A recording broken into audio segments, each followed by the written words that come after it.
എടാ ഫോണ് തുറന്ന ഇപ്പം എന്താ നമ്മൾ കാണുന്നത്? ഇതേപോലത്തെ പിക്ചറുകൾ ഓരോ വീഡിയോകളിൽ ഒന്ന് ആലോചിച്ച് നോക്ക്. നമ്മളൊക്കെ എത്ര ഭാഗ്യന്മാരല്ലേ. നമുക്ക് സ്വന്തമായിട്ട് വീടുണ്ട്, നമുക്ക് കടുക്കാൻ കട്ടിലുണ്ട്, നമുക്ക് കഴിക്കാൻ ഫുഡുണ്ട്. ഒരവസ്ഥ എന്താണ്? ഇന്നലെ രാത്രി ഞാൻ അങ്ങനെ ഫോൺ നോക്കിക്കുമ്പോൾ ഒരു കുട്ടീൻ്റെ ഒരു വോയിസ് കേട്ടിയാൻ, ഉപ്പ ബ്രോക്ക് മൈ സ്റ്റൊമക്ക്. അതിൻ്റെ അർത്ഥം എന്താണ്? എൻ്റെ വയറ് പൊട്ടുന്നുണ്ട്. ഒന്ന് ആലോചിച്ച് നോക്ക്.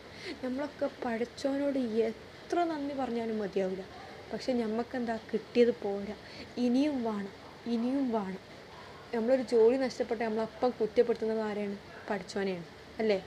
പക്ഷെ ഇവരെന്താ പറയുന്നത് അറിയോ? പരലോകത്ത് നമുക്ക് ചോദ്യമില്ലാണ്ട് ആ സിറാത്ത് പാലം ശരിക്കും കടന്നാൽ മതി. ഉറപ്പായിട്ടും ഓലൊക്കെ പഠിച്ചവൻ്റെ യഥാർത്ഥ മുഅ്മിനുകളാണ്, തെളിയിച്ചവരാണ്. ഇത്രയും നഷ്ടങ്ങൾ വന്നിട്ടും സ്വന്തം ഉപ്പാനെ ഉമ്മാനെ മക്കളെ നഷ്ടപ്പെട്ടിട്ടും പഠിച്ചവൻ എന്നേ വരെ കുറ്റം പറയാത്ത ലോകം കണ്ട ഏറ്റവും നല്ല മുഅ്മിനുകൾ വലാന്ന് ഞാൻ പറയും. കാരണം നബിയൊക്കെ കണ്ടിട്ടില്ലേ? നബി എങ്ങനെയാണോ പരീക്ഷിക്കപ്പെട്ടത് അതേപോലെ വരെയും പരീക്ഷിക്കുന്ന പഠിച്ചവൻ.